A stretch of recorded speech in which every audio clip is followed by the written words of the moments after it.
Someone doesn't belong in the official story. Someone's timeline doesn't make sense. And one missing piece of the puzzle could completely change everything we thought we knew about Theo Silverton's shocking death. Just when Coronation Street fans thought the mystery had finally been solved, a brand new question has emerged. And it could be the most important question of all. Because while Sarah Platt has confessed, while flashbacks have seemingly revealed exactly how Theo died, and while the investigation appears to be moving toward a conclusion, many viewers are convinced that one character still hasn't explained their actions on that fatal night. And that character is Christina Boyd.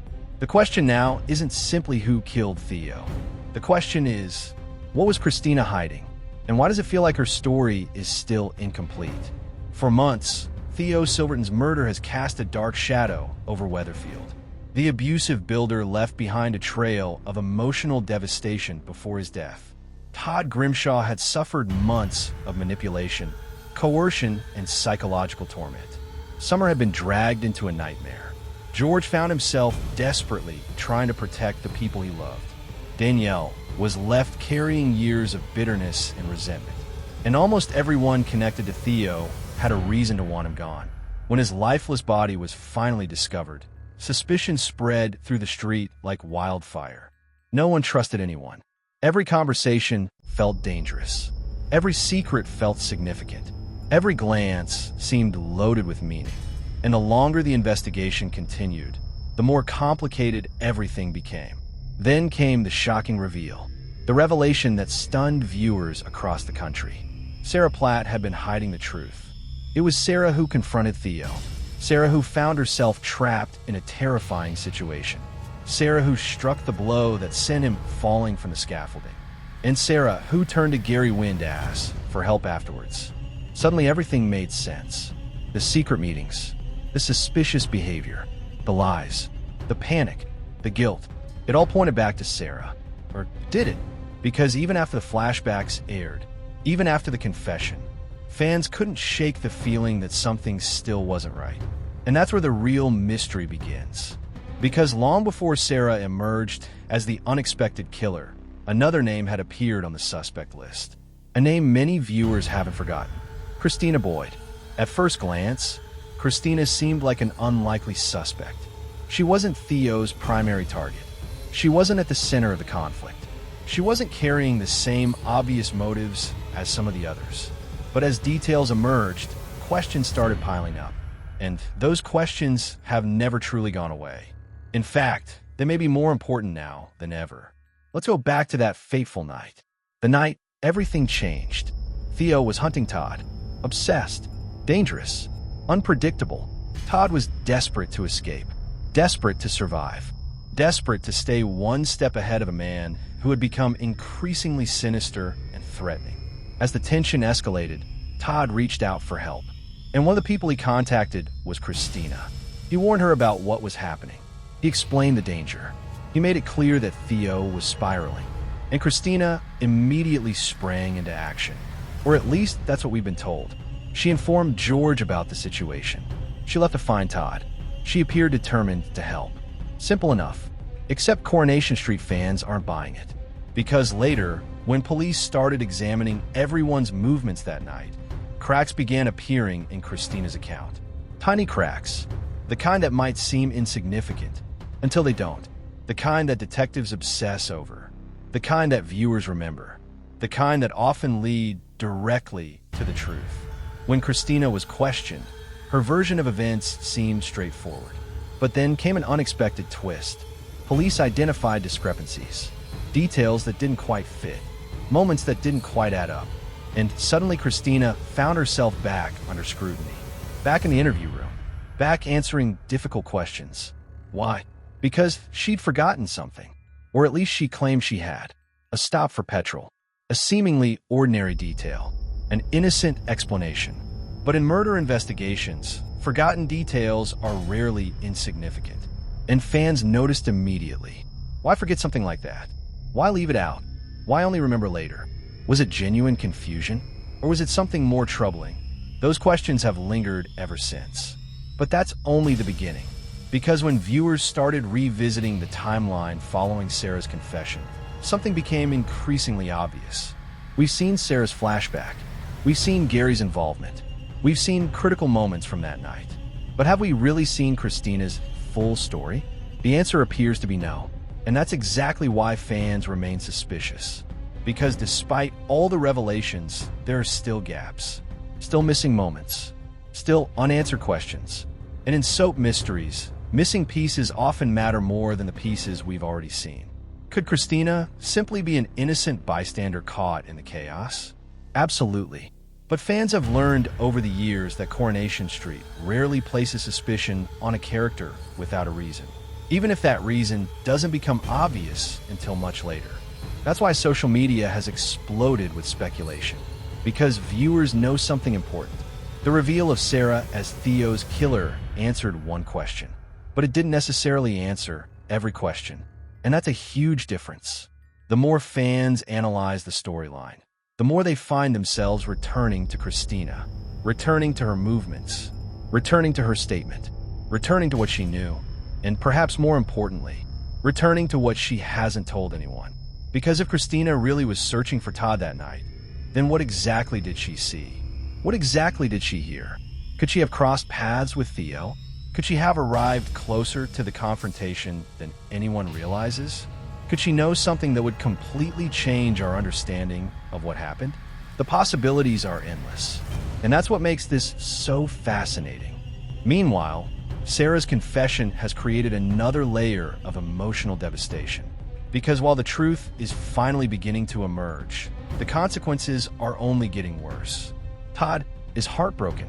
Gary remains trapped in a dangerous secret. Kit continues chasing answers. And Sarah herself is drowning in guilt. Every day, she remains silent. Every day, another lie is told. Every day, the risk grows. But while everyone's attention remains fixed on Sarah, another mystery quietly continues in the background. A mystery that refuses to disappear. Christina's missing pieces, her unexplained movements, her inconsistent statement, her mysterious role in one of the most important nights in recent Coronation Street history. Then things become even more complicated, because many fans believe the writers aren't finished yet. Viewers have noticed a pattern.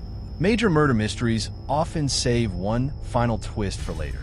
One final revelation, one final secret, one final shock. And if that's true here, Christina could become incredibly important. After all, why highlight discrepancies in her statement? Why make such a point of her forgotten petrol stop? Why place her among the suspects? Why keep drawing attention to unanswered questions? Unless those questions are leading somewhere. Unless the story isn't over. Unless another revelation is still waiting in the shadows. And that possibility has fans more intrigued than ever. Because even now, after Sarah's confession, the timeline still feels incomplete. The emotional fallout continues. The investigation isn't finished. The lies are still spreading, and multiple characters remain vulnerable. One truth could destroy Sarah. Another could destroy Gary. A third could shatter Kit completely. But perhaps the biggest danger of all is a secret nobody has uncovered yet. A secret connected to Christina. A secret hidden somewhere within the gaps. A secret that could change everything. Because in Weatherfield, the most dangerous secrets are rarely the obvious ones. They're the ones hiding in plain sight. The ones everyone overlooks. The ones buried beneath bigger headlines and louder accusations. And right now, fans are wondering whether Christina Boyd is carrying exactly that kind of secret. Maybe she knows more than she's admitted. Maybe she witnessed something crucial. Maybe she crossed paths with someone she shouldn't have. Or maybe there's an entirely different truth still waiting to emerge. Whatever the answer may be, one thing is certain. The questions surrounding Christina refuse to disappear. And until every missing moment from that night is fully explained, viewers will continue searching for clues. Because if Coronation Street has taught fans anything, it's this. Never assume the mystery is over. Never assume the first answer is the final answer. And never ignore the character whose story still doesn't quite make sense. Because if one thing is becoming clear, Theo Silverton's death may still hold secrets that nobody has uncovered. and if Christina Boyd is hiding even the smallest piece of the truth, the next revelation could be even more explosive than the last. And when that hidden secret finally comes to light, Weatherfield may never recover from the fallout. I lasted exactly 3 nights before I understood why the previous security guards kept quitting. The 4th guard never quit. That's because they never found him. The 5th guard disappeared from a locked security office. The 6th left behind a resignation letter written entirely in red marker. The 7th was found wandering a highway 60 miles away. He couldn't remember his own name. When I got hired, nobody told me any of that. They just told me the pay was good. The shifts were quiet, and all I had to do was patrol an abandoned shopping mall from 10 p.m. until sunrise. At the time, that sounded easy. The mall sat outside a dying town. Back in the 80s, it had been huge. 3 floors, over 100 stores, movie theater, food court, arcade, everything. Now it was a corpse. The parking lot was cracked and overgrown. Most entrances were chained shut. The giant sign out front only displayed 3 working letters. MLL. Half the building had no electricity. The other half probably should have. I arrived for my first shift just before sunset. That's when I met Walter, the day guard. Walter looked exhausted. Not tired, not old, exhausted, like he'd spent years sleeping badly. The first thing he asked me was whether I'd actually read the rules. I said no. Human Resources hadn't mentioned any rules. Walter stared at me for several seconds, then silently handed me a folded piece of paper. There were 7 rules. Only 7. At first they seemed ridiculous. Rule 1. Never enter store 14 after midnight. Rule 2. If you hear children laughing on the 3rd floor, leave immediately and wait exactly 15 minutes before re-entering. Rule 3. The mannequins inside Fashion Corner must remain facing the front entrance. If they are facing any other direction, do not approach them. Rule 4. If mall security calls your radio asking where you are, do not answer. You're the only security guard. Rule 5. At exactly 2:13 a.m., avoid looking down the central escalator. Rule 6. If you see a woman carrying shopping bags, do not let her notice you. Rule 7.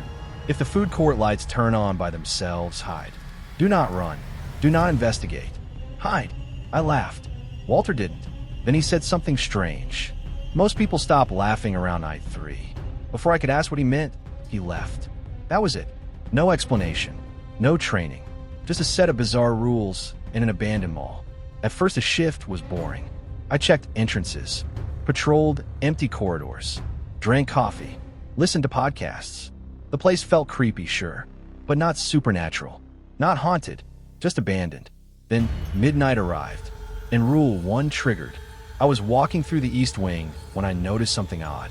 Store 14 was open. The metal security gate had been raised. I stopped. Every other store remained locked. Dark, abandoned, but Store 14 looked operational. The lights were on. Music played softly inside. I approached. The sign above the entrance read, Riverside Toys. The problem was that Riverside Toys had closed in 2004. I knew because the old logo still appeared on mall maps. Yet somehow the store looked active. Brand new merchandise lined the shelves. Bright colors, clean floors, perfect lighting. Then I noticed movement. A little boy stood inside, maybe 8 years old, just standing there, looking directly at me. I froze. The boy smiled, then pointed deeper into the store. Something about that gesture made every instinct scream. I backed away immediately. The moment I did, the lights went out. The music stopped. The store became dark again, abandoned again, like nothing had happened. I didn't sleep well after that, but I convinced myself there had to be an explanation. Maybe squatters, maybe stress, maybe somebody was playing a prank. Then came night 2.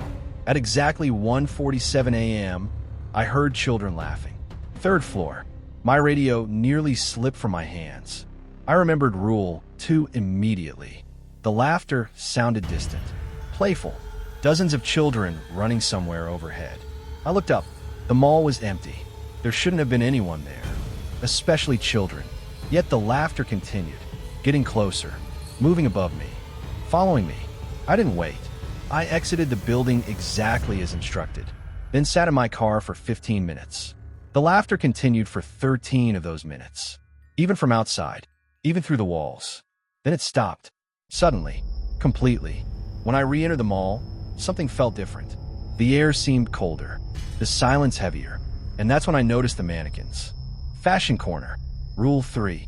Every mannequin inside the display window had turned. Every single one.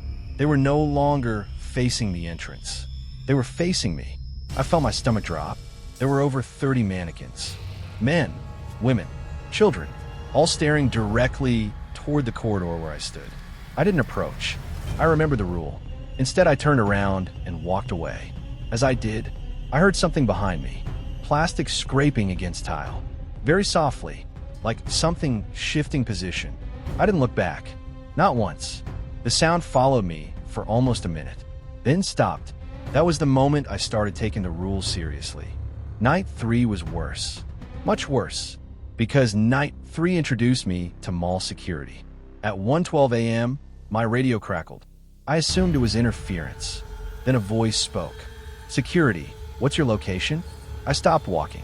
My blood ran cold. The voice sounded normal. Professional. Male. Exactly what you'd expect from a security dispatcher. Except Rule 4 existed. And according to Rule 4, I was the only security guard. The radio spoke again. "Security, please respond." I stayed silent. The voice became irritated. "Security, answer immediately." Then something changed. The tone shifted. The voice sounded less human, less natural, like someone trying very hard to imitate a person. "Tell us where you are." The words hit me hard. Not me. Us. The radio crackled. Then several voices began speaking simultaneously. Male, female, young, old, all asking the same question. "Where are you? Where are you? Where are you? Where are you?" I shut the radio off. The voices continued for several seconds before finally stopping.